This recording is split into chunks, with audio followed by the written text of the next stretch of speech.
Malaikat itu di apa? Malaikat itu kan yo duwe pikiran. Terus iblis yo duwe pikiran. Sing padha-padha pikiran niku ya rontok bener iblis. Pikirane lho ya. Tapi nurute bener malaikat. Jadi umpama agama kanut pikiran ya bener iblis. Mergo cara berpikir iblis iku Adam ku sangka lemah, aku sangka api. Berarti keren aku. Nah cara pikirane malaikat wis ora mikir mulya ndi dikongkon ya manut.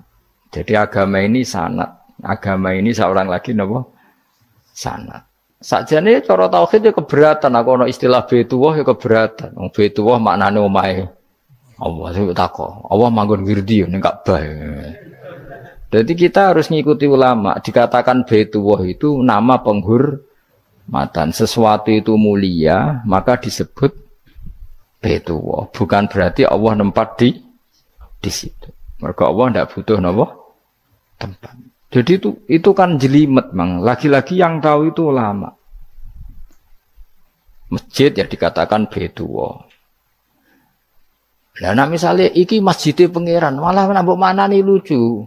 Masjidnya pangeran, jadi iki tempat sujudnya pangeran. Nah, kacau kan?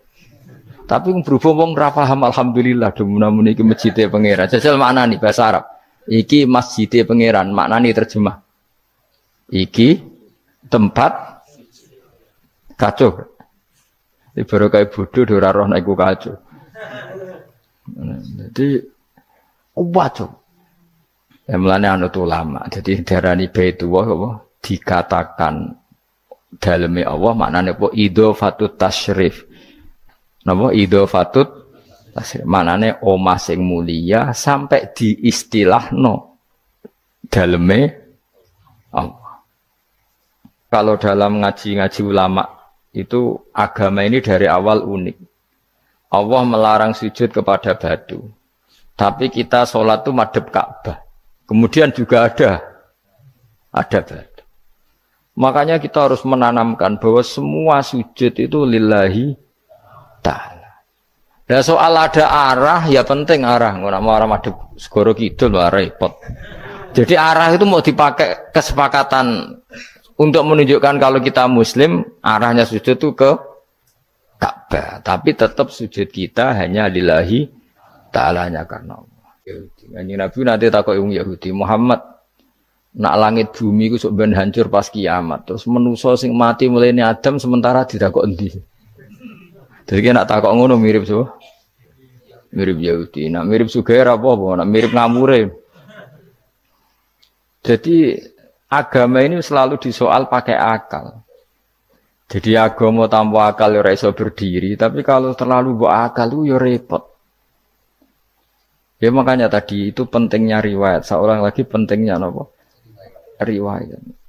Makanya cara Imam Malik itu enggak suka sama agama di logika itu enggak suka. Karena nanti orang yang punya logika terus merasa lebih punya otoritas terhadap apa? Agama. Ya wis sesuai ngono agama iku angel oleh nerangno sampean agama iku. Sampeyan saiki tak bedheki. Nabi Adam diusir kondi. Swarga. Terus swargane Nabi Adam saiki didakoni. Mergo swarga iku luase sak langit bumi. Lah nek iku saiki didakoni ndi wong. Swarga lebih luas ketimbang langit. Kan enggak mungkin sesuatu yang luas diletakkan di yang sempit.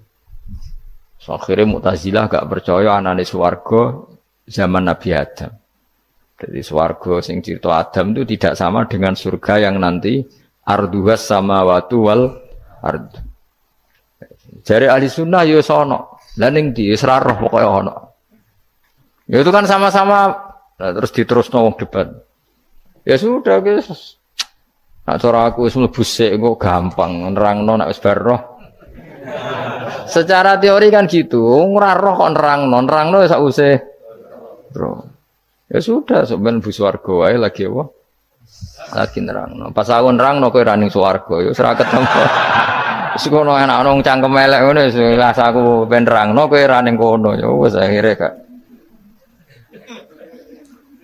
Apa cocokan sampean? Aku tak nerangno swarga lah sing kono ben nerangno neraka. perkara neraka. Agama itu unik. Ya karena tadi apa ya? Dari awal agama ini di kaum yakilun, tapi akal yang berlebihan itu ya mengganggu agama. Ya sudah, makanya saya ulang lagi itu riwayat ya. Sebagian ini apa? Riwayat. Inna hadzal ilma dinun fangzuru amman ta'khuduna dinakum. Agama ini ilmu. Kemudian kamu harus dari sanad yang benar, ya. Dari sanad yang apa? Dari sanad yang benar. Ya sudah seperti itu. Mana itu kalau setuju model kayak sholat sunat safar tidak harus madhep kiblat terus. Jadi agama ini sudah unik. Misalnya gini ya, sholat fardu kan wajib kiblat, tapi ada sholat yang nggak usah madhep kiblat, yaitu sunat safar. Misalnya orang di pesawat gini-gini. Karena guling-gilingan, hakikatnya kiblat itu tidak fokus kita namun Allah Subhanahu wa Ta'ala.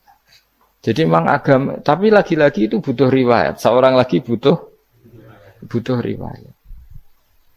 Kalau nggak pakai riwayat terus kayak Abu Nawas kabeh. Karena tadi Amerika, seorang lagi Amerika, itu kalau dibor pas New York itu kena Ka'bah. Lah logikanya kalau arahnya pas itu kan bebas arah. Berarti orang Amerika oleh sholat bebas. Tidak bisa seperti itu, ya tetap anut konsensus ulama sana atau tradisi sana, kiblat itu ngambil arah mana. Karena dia pas. Ya bumi yang ada arah itu secara akal kan hanya rubuk 1/4. Makanya kalau kamu belajar falak itu ada rubuk. Lainnya itu sudah ada arah. Misalnya bumi bulat bola, yang sama atas dikatakan sama-sama di atas. Ya kadarnya hanya 1/4. Lainnya itu sudah dikatakan samping. Makanya seperti Denmark, itu ada daerah yang siang itu sampai 3 bulan, entah berapa siklus sekian puluh tahun. Ada yang lebih lama siangnya, sampai 18 jam. Kalau daerah di Eropa kadang puasa itu sampai 18 jam. Ada yang selalu nggak kena matahari, kayak kutub utara, kutub selatan. Nah makanya kalau misalnya sholat itu ngikuti apa? Kalau ngikuti matahari orang kutub sholatnya hanya maghrib, isya, subuh. Gak wajib poso nggak tahu ono berino misalnya. Ya tidak bisa seperti itu. Jadi kalau nuruti logika kan terus berdebat terus. Tapi kalau nuruti rasa sebagai hamba. Orang kutub butuh sujud sama Allah. Orang kutub butuh loyal sama Allah dengan memperlakukan puasa. Ya sudah, akhirnya kita harus puasa. Nah, lalu kalau ukurannya matahari, mereka tidak punya matahari. Memangnya puasa itu penyebabnya wujudnya matahari, apa penyebabnya loyalitas sama Allah Subhanahu wa Ta'ala? Loyalitas. Kalau penyebabnya matahari ya, berarti kalau nggak ada matahari, nggak usah apa? Tidak usah seperti itu cara berpikir, makanya ngikuti ulama. Karena ulama yang tahu tradisinya Allah dan Rasul. Ya seorang lagi ulama yang tahu tradisinya Allah dan Rasul. Meskipun ya kadang saya enak dewe ulama. Mergo ya kadang ya mau kalau bolak-balik ngomong gak diterang nombek cangkem elek ora paham-paham. Makanya masyhur itu ada kiai di debat sama orang rodok PKI. Pak Kiai, kalau setan dari api masuk api kan biasa. Terus susahnya apa? Mau materinya dari api. Terus Kiai itu mek lemah, sawurna raine. Loro cung, nggih sakit. Jare wong kok lemah, kena lemah kok loro. Karena serak kena diterangno. Manusia materinya kan dari tanah, berarti kena dipendem urip-uripan. Piye ya? Ya loro ya. Lah ya jare kok lemah kok dipendem ning lemah kok. Karena dijelaskan pakai lisan yang baik, gak paham-paham. Sebenarnya kita ini ingin selalu baik, tapi ada orang-orang diterangkan cara baik-baik itu. Wah, kayak misalnya ono wong kondo, Gus kula nu bojo kula cerewet ngene-ngene, apike kula pegat dicereweti bojo mbek diarani duda lara ndi? Oh lara diarani duda isen. Kue payu rabi dicereweti, ambek ra payu rabi jomblo, sakit mana? Sakit distatuskan jomblo. Malah kena dicereweti sabar prestasi baru. Mesti Wong ku diwolak-walik. Lan jar wis kula tak malan kula seneng mbek Imam Syafi'i. Kowe dirasani wong ning ngarepmu, diomongi, ambek dirasani seneng ndi? Seneng dirasani cara kowe. Jare Imam Syafi'i bukti ke wibawa, buktine ngomong ning ngarepmu rawani. Jadi Imam Syafi'i itu rileks urip. Ya Aba Abdillah, orang yang tadi muji-muji jenengan itu kalau di luar maki-maki jenengan. Jadi alhamdulillah. Kok bisa itu kan bukan pengkhianatan. Berarti saya wibawa, di depan saya enggak berani itu. Wong iku sowan Imam Syafi'i, ya cium tangan ya hormat. Tapi setelah di luar menghujat. Singkat cerita dilaporkan ke Imam Syafi'i. Orang yang tadi nyium tangannya jenengan itu di luar ngerasani jenengan. Jadi Imam Syafi'i, alhamdulillah berarti aku wibawa, mendengarku rawani. Ya dianggap enteng saja. Terus ada orang misoi Ja'far Shadiq. Sayyid Ja'far Shadiq itu Sayyid putune Nabi, orangnya soleh alim, gurunya Abu Hanifah. Di antaranya gurunya Abu Hanifah itu Sayyid Ja'far Shadiq. Itu kalau dihujat orang diomongin ini, dimaki-maki, sampai ke rumah. Pas mau masuk rumah, kamu masih ingin maki-maki saya? Iya, tak tunggu sampai selesai. Setelah selesai, sudah, sampun, sudah. Masih emosi orang, sudah. Kamu misoi saya berdasar apa yang kamu ketahui. Yang tidak kamu ketahui lebih banyak, maka saya tunggu. Izin. Izin sampai terus ketika ditanya, kenapa engkau sabar ketika jenengan saya pisui? Orang ini akhirnya tobat, mencium tangannya, mencium lututnya. Jawab saya Ja'far Shadiq ini. Aturahu tu'sokurhan, aturahu yu'sokurhan. Kowe ora ngrafaham kalimat itu, tapi tak terangkan ben dadi wali. Kowe roh pangeran. Ya tahu. Sing durakani pangeran tuh banyak enggak? Yang maksiati pangeran tuh banyak enggak? Banyak. Lah yung pangeran sing di langit bumi wae dimaksiati, apa meneh trimo aku. Akhirnya terus jadi orang-orang soleh itu cara berpikir itu di luar kapasitas kamu. Apa ya? Mereka itu hanya Allah, taunya itu hanya Allah. Aku kan enggak egois, harga diri.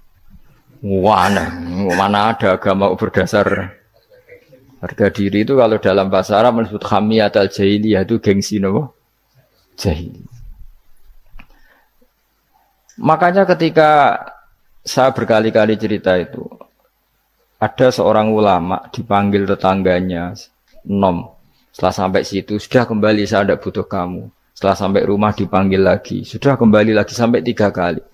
Ulamanya tetap ceria, tetap nyaman. Ketika ditanya, kenapa engkau tetap nyaman? Wahai pemuda, kamu itu tetangga saya. Kata Allah dan Rasul, nak kue iman be Allah Rasul, kon ngapi tangga. Lah kon ngundang aku ya teko. Ya seneng nuruti perintahnya. Ketika kamu nyuruh saya kembali, ya saya kembali. Memang itu keinginan kamu. Kue tanggaku, aku kon nurut be tangga. Aku ora urusane mbek kowe. Aku mau nyaman mbek perintahnya. Oh, nangis pemuda tadi itu tobat. Kalau kamu kan warga diri, orang kok dipimpong. Ini gak bakat wali blas ya. Jadi orang dulu itu nyaman. Karena yes pikirannya namun Allah Subhanahu wa ta'ala. Umar bin Abdul Aziz itu termasuk khalifah paling soleh setelah periode sahabat. Itu mau kapundhut itu santai. Ketika keluarganya menangis, kenapa kamu menangisi saya? Ya karena engkau mau mati. Memangnya kalau mati mau kemana aja? Ila khairi madhubin ilaih, kedat terbaik. Terus aku mbok kon urip awar kowe gak jelas iso ngrumat aku ta ora. Anak Allah malah jelas. Saiki apik ndi urip mbek wong ora jelas sampai sing jelas. Ya wis kapundhut. Kowe kan gak mati ku wedi. Dosane akeh. Lah mungkin nek urip terus ra dosa apa to kan. Gaya tok asline. Dosa kula cek kathah Gus kok mati terus. Ya malah apik mati biar dosa meneh. Biasa wae nek apik mati biasa karena potensinya kamu urip suwi ku dosane apa taat meneh. Ya jawab. Potensine. Dosa meneh apa taat meneh? Apa ya dosa ya taat. Terus pas mati pas taat atau pas dosa? Ora usah ngono biasa ya. Sampai mati, mati ae, matur pangeran Gusti nak saene mati nggih. Mati mawon nak saene urip nggih. Urip mawon Gusti semua anut jenengan wis. Zaman kula urip sing ngrumat nggih jenengan mungkin sampean mati sing ngelola nggih napa? Jenengan pun donya sing ngurusin jenengan. Kan sebenarnya kalau kita berpikir gitu kan nyaman. Zaman kamu hidup yang mengendalikan jantung, paru-paru, oksigen juga Allah. Dan kamu nggak tahu caranya, tahu-tahu hidup. Tapi setelah mati dikubur kamu iskal. Lalu sistem pernafasan saya gimana setelah saya mati? Memangnya zaman yang dunia kowe roh. Oh karena ada oksigen. Nah, terus oksigen wujudnya karena apa kowe ya ora roh? Oksigen dari zat gini lah zat iku kok sapa ya ora roh. Mau gaya tok ngomong mau tetep akhirnya ora roh. Lan kadang kula gawok mbek wong goblok wis ora roh kabeh dari awal mau alam semoga iku gak usah nerang.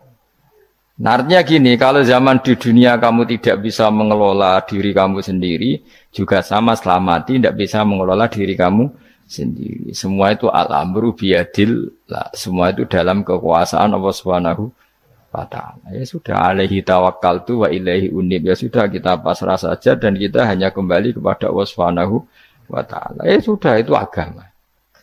Tapi nak bawa logika pakai akal. Wah itu orang mati itu sudah nggak bisa apa-apa, sudah jadi tanah gini-gini. Ya, masalah catekar yang ngerti, nah, jadi tanah itu tidak bisa apa-apa. Tapi masalahnya kita ini dikendalikan oleh zat yang bisa mengelola semua. Yaitu Nabi Adam diciptakan juga dari tanah. Ya sudah hanya berdasar riwayat itu yang kita akhirnya meyakini setelah kita mati juga bisa hidup lagi. Iki rasa khawatir, iblis itu ya dhaif, iblis ya lemah. Nyatane ya kowe tetep ngaji jalalan. Berarti ora sukses menyesatkan. Kodang di kowe iblis. Ya kodang sampean, dikon ra ngaji tetep ngaji. Dikon paham tetep ora paham. Berarti iblis itu enggak keren loh. Betul, saya setiap melihat orang sholat itu menyaksikan kekalahan apa? Iblis. Jadi iblis itu ya kalah ora kok hebat ya ora. Biasa mawon, ora usah sing hebat ya namung pangeran. Dari awal iblis wis menyerah ngadepi orang sing ikhlas. Ikhlas itu dimulai dari awal. Cara bahasa Inggris pokoke hilir sampai hulu sampai hilir kudu ikhlas kabeh. Misale kita duit, yakin nek iku wae Allah. Sehingga kita ketika ngasihkan orang itu kamu enggak merasa itu milik kamu. Sehingga enggak gampang ngundat. Selagi itu kamu benar keduanya awalnya salah itu masih mungkin tidak ikhlas. Uang ini milik saya, tak kasihkan kamu dengan ikhlas. Kalimat milik saya ini menjadikan suatu saat kamu jadi undat-undat karena milik saya. Tapi kalau ikhlasnya dari depan, uang ini milik Allah, ilmunya bahak milik Allah. Terus tak kasihkan kamu juga hambanya. Dari awal kan merasa saya tidak punya apa-apa. Tapi selagi saya ikhlasnya hanya separuh. Ilmu saya tak kasihkan kamu karena Allah, berarti masih potensi enggak ikhlas ya. Jadi kalau ngelatih ikhlas itu harus dua-duanya. Kamu punya uang milik Allah, punya ilmu milik Allah, punya jabatan milik Allah, kemudian kamu kasihkan sesuai perintah Allah, itu lebih mudah ikhlas karena la haula wala quwata illa billah. Selagi masih separuh saja salah, itu potensi berikutnya juga ikut salah. Misalnya aku ngurmat cahaya yatim kok ikhlas, duitku tak kena. Kata duitku itu menjadikan suatu saat. Dulu tak rumat loh, saiki jebule lali aku. Tapi kalau alhamdulillah saya pernah digerakkan Allah ngrumat cahaya yatim dengan milik Allah juga. Sehingga kita sekedar pernah melakukan ketaatan ini senang. Enggak penting berikutnya anak yatim ini nanti peduli kita apa enggak, enggak penting. Yaitu ikhlas ya. Ikhlas itu sesuatu yang semuanya lillahi ta'ala ya, dan inna sholati wa nusuki wa mahyaya wa mamati lillahi rabbil alamin. Masyhur itu khilafnya ulama. Apakah malaikat itu termasuk umatnya Kanjeng Nabi Muhammad sallallahu alaihi wasallam? Ada ulama yang mengatakan cara pandang Nabi diutus itu untuk mensolehkan yang tidak soleh atau mensolehkan yang potensi tidak soleh. Kan orang itu ada dua, ada yang memang tidak soleh disolehkan. Ada yang potensi tidak soleh. Sebetulnya sudah soleh, tapi potensi juga tidak soleh. Terus disolehkan. Nah, malaikat ini kan tidak berpotensi maksiat, sehingga enggak butuh nabi. Saya ulang lagi, malaikat itu kan nggak mungkin nggak soleh, selalu soleh. Berarti nggak butuh nabi. Itu cara pikiran Imam Suyuti. Sehingga dia mengatakan Quran itu memperingatkan semuanya kecuali malaikat. Karena malaikat tanpa diperingatkan sudah soleh. Tapi kata ulama yang lain tidak seperti itu. Malaikat tetap senang sebagai umatnya Rasulullah Shallallahu Alaihi Wasallam karena butuh status tasyrif. Tasyrif itu keren. Nanti ditakoki kowe melok kelompok isopo, melok kelompok Kanjeng Nabi Muhammad Shallallahu Alaihi Wasallam. Sehingga kalau nanti ditanya Allah, mimman anta misalnya, min ummati habibika Muhammad, itu keren. Kayak termasuk umatnya kekasihmu Nabi Muhammad Shallallahu Alaihi Wasallam. Lalu kamu ngikuti apa? Yo min ahsani kitabik, mengikuti kitab terbaikmu ya Allah. Sehingga mereka ikut umatnya Nabi bukan karena disolehkan, tapi karena tasrif, satu kehormatan. Itu yang diikuti ulama. Tradisi kita, ahli sunnah, ngikuti yang pendapat itu. Ngikuti bahwa malaikat pun suka dikategorikan umatnya Kanjeng Nabi Muhammad Sallallahu Alaihi Wasallam karena nambahi tasrif. Nambahi apa? Tasrif. Masyhur itu Imam Suyuti dalam hal ini kita ngikuti ulama mayoritas, bukan ngikuti yang ini.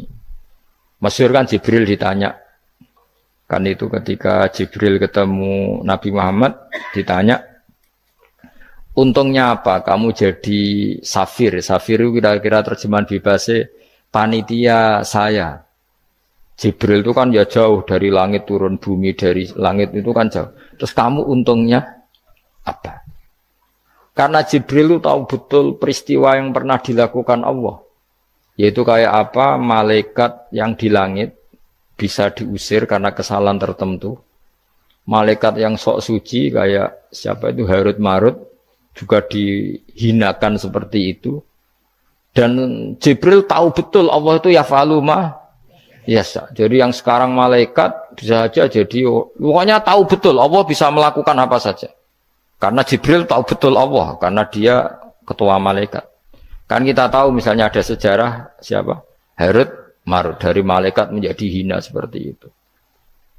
Terus Jibril akhirnya tanya, ya sudah, Jibril punya apa? Terus ditanya Nabi, kamu untungnya apa setelah jadi safir saya, jadi panitia yang ngurusi wahyu. Terus kata malaikat Jibril, saya tidak pernah merasa aman, apakah saya selalu dalam posisi ini? Posisi terhormat, kecuali setelah menjadi safir, menjadi pelayan kamu ketika aku distatuskan oleh Allah apa itu innahu laqaulu rasulin karim dzi quwwatin inda dzil arsy makin muta'in tamma amin. Terus ganti fa amin tu ba'du, baru setelah itu saya merasa aman bahwa posisi saya aman karena Quran itu abadi ila yaumil qiyamah ila mala mi'adalah, semuanya Quran itu abadi dan di Quran itu saya distatuskan muta'in sama amin. Berarti saya merasa aman tidak akan dirubah kestatusan saya malaikat semenjak saya jadi safirmu. Intinya Jibril juga mendapat kehormatan karena ngitmai Quran.